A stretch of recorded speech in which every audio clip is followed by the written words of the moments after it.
Hello friends, welcome back to my channel. Friends, आज class 10th विज्ञान के जिन student को 27 फरवरी को पेपर देना है उनके लिए यह वीडियो बहुत ही महत्वपूर्ण है। तो चलिए देखते हैं। जैसा कि फ्रेंड्स 10 महत्वपूर्ण लघु उत्तरीय प्रश्नों को देखेंगे। तो जैसा कि फ्रेंड्स फर्स्ट प्रश्न है, संतुलित भोजन पर टिप्पणी लिखो। ऐसे ही प्रश्न पूछा जाएगा। तो संतुलित भोजन आखिर किसे कहते हैं? तो संतुलित आहार वह आहार है जिसमें शरीर की वृद्धि विकास कार्य करने की क्षमता के लिए आवश्यक तत्व विद्यमान होते हैं, उसे संतुलित भोजन कहा जाता है। अर्थात वह भोजन जिसे खाने से सभी प्रकार के पोषक तत्व प्राप्त होते हैं, वही होता है आपका संतुलित भोजन। नेक्स्ट प्रश्न है फ्रेंड, जो कि बहुत ही महत्वपूर्ण है। अंतरनासिका पट किसे कहते हैं? तो फ्रेंड चेहरे पर स्थित अंतरनासिका पट चेहरे पर स्थित नासिका दो बाह्य नासा छिद्रों के द्वारा बाहर खुलती है। तो नासिका के मध्य एक नासा पट होता है, वही होता है अंतरनासिका पट, जिसे कहते हैं अंतरनासिका पट। फ्रेंड्स नेक्स्ट प्रश्न है, नेक्स्ट प्रश्न इसी में ही जुड़ा हुआ है। कार्य यह एक चिपचिपा पदार्थ निकालता है। जो अंतरनासिका पट है यह एक चिपचिपा पदार्थ निकालती है, जिसके कारण धूल के कण, जो धूल के कण होते हैं उस पर चिपक जाते हैं, जिससे शुद्ध ऑक्सीजन ही शरीर के अंदर जाता है। तो फ्रेंड्स अंतरनासिका पट बहुत ही महत्वपूर्ण है हमारे शरीर के लिए, क्योंकि फ्रेंड्स यह धूल के कण ऑक्सीजन के द्वारा, जो धूल के कण पहले नहीं होता था तो चले जाते थे, तो इसलिए अंतरनासिका पट बहुत ही महत्वपूर्ण है, इसका बहुत ही महत्वपूर्ण योगदान है। नेक्स्ट प्रश्न है, विटामिन की परिभाषा तथा इसके प्रकार लिखिए। तो फ्रेंड्स आपका आता है विटामिन। तो विटामिन आखिरकार किसे कहा जाता है? तो ये जटिल कार्बनिक पदार्थ होते हैं, वह जटिल कार्बनिक पदार्थ जो शरीर को प्रतिरक्षा प्रदान करते हैं।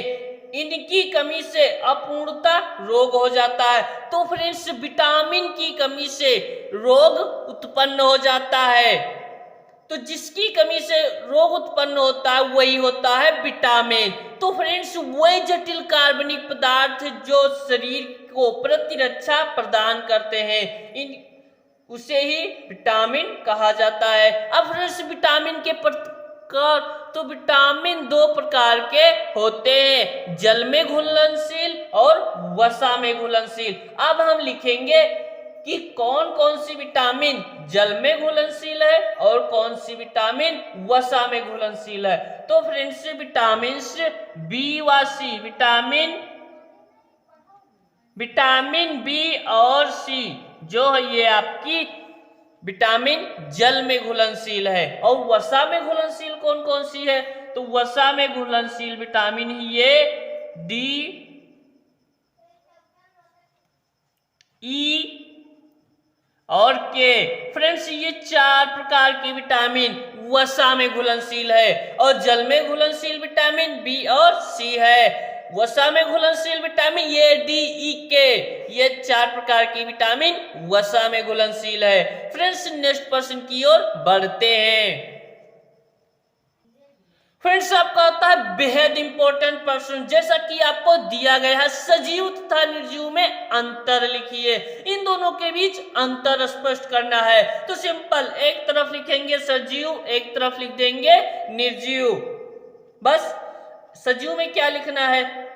सजीव का शारीरिक आकार बदलता है, जैसा कि हम और आप, हम सभी का शरीर का आकार दिन प्रतिदिन बदलता रहता है, तो वो होते हैं सजीव। सजीवों में प्रजनन क्षमता होती है। सजीव को भोजन तथा ऑक्सीजन की आवश्यकता होती है, क्योंकि फ्रेंड्स अगर भोजन और ऑक्सीजन नहीं मिलता है सजीव को, तो सजीव अपने प्राण त्याग देगा।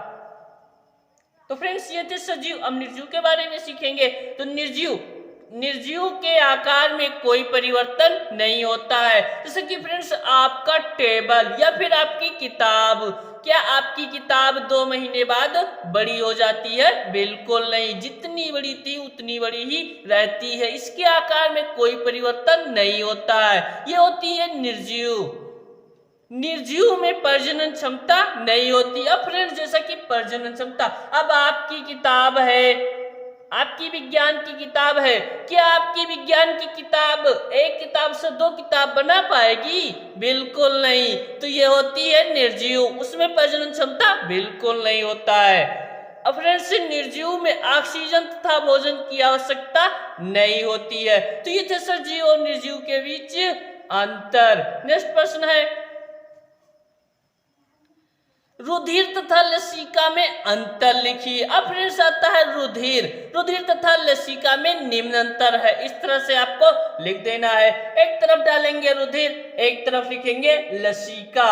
अब फ्रेंड्स रुधिर के बारे में सीखेंगे। तो रुधिर या गहरे लाल रंग का तरल संयोजी ऊतक है। अब फ्रेंड्स आपके हाथ कट जाता है तो वहां पर लाल रक्त निकलता है, तो वही होता है रुधिर। रक्त कहो या रुधिर कहो, बात एक ही है। यह गहरे लाल रंग का तरल संयोजी ऊतक है, इसमें ऑक्सीजन अधिक मात्रा में पाया जाता है। अब फ्रेंड्स आपके रुधिर में ऑक्सीजन की मात्रा ज्यादा पाई जाती है। रुधिर में प्रोटीन्स अधिक मात्रा में पाई जाती है। फ्रेंड्स रुधिर में प्रोटीन अधिक मात्रा में पाई जाती है। अब देखेंगे लसिका। अब लसिका यह रंगहीन तरल संयोजी ऊतक है। लसिका में कोई रंग नहीं होता है, यह रंगहीन तरल संयोजी ऊतक है। लसिका में लाल रुधिर कणिकाएं नहीं पाई जाती है। फ्रेंड्स लसिका में लाल रुधिर कणिकाएं बिल्कुल नहीं पाई जाती। इसमें ऑक्सीजन कम मात्रा में होता है। जैसे कि फ्रेंड्स रुधिर में ऑक्सीजन की मात्रा अधिक मात्रा में होती है और लसिका में ऑक्सीजन की मात्रा कम मात्रा में होती है। नेक्स्ट प्रश्न है जो कि इंपॉर्टेंट है, परिवार नियोजन पर टिप्पणी लिखो। या भी परिवार नियोजन से आप क्या समझते हैं, ऐसे ही प्रश्न पूछा जाएगा। फ्रेंड्स ऐसा भी प्रश्न पूछा जा सकता है कि परिवार नियोजन किसे कहते हैं। अब देखेंगे इसके उत्तर को। तो परिवार कल्याण हेतु बच्चों की संख्या सीमित करे, परिवार को नियोजित करने की प्रक्रिया को परिवार नियोजन कहते हैं। फ्रेंड्स परिवार में बच्चों की संख्या कम करने की प्रक्रिया को ही परिवार नियोजन कहते हैं। नेक्स्ट प्रश्न है आपका, लैंगिक तथा अलैंगिक जनन में अंतर लिखिए। अब फ्रेंड्स सीखेंगे लैंगिक जनन किसे कहते हैं, अलैंगिक जनन।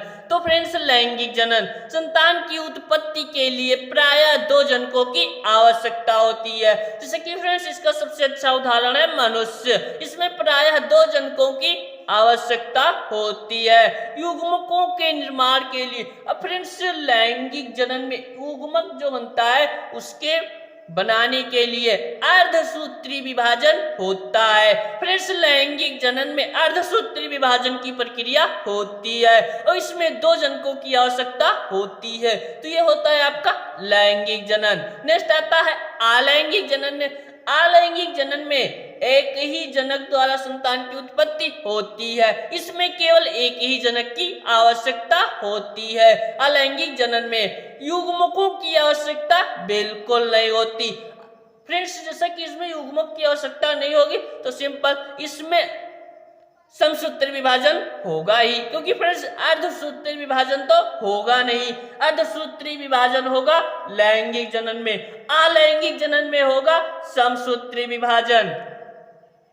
तो फ्रेंड्स लैंगिक तथा अलैंगिक जनन में आई होप आपको समझ में आया होगा। सिंपल है, लैंगिक जनन में 2 जनकों की आवश्यकता होती है, अलैंगिक जनन में 1 जनक की आवश्यकता होती है। लैंगिक जनन में युग्मकों के निर्माण के लिए अर्धसूत्री विभाजन होता है, अलैंगिक जनन में युग्मकों की आवश्यकता बिल्कुल नहीं होती, इसमें समसूत्री विभाजन होता है। नेक्स्ट प्रश्न देखेंगे तो नेक्स्ट प्रश्न है, डीएनए तथा आरएनए में अंतर लिखिए। अब फ्रेंड्स डीएनए का पूरा नाम क्या है? डीएनए का पूरा नाम है डीऑक्सी राइबोन्यूक्लिक एसिड।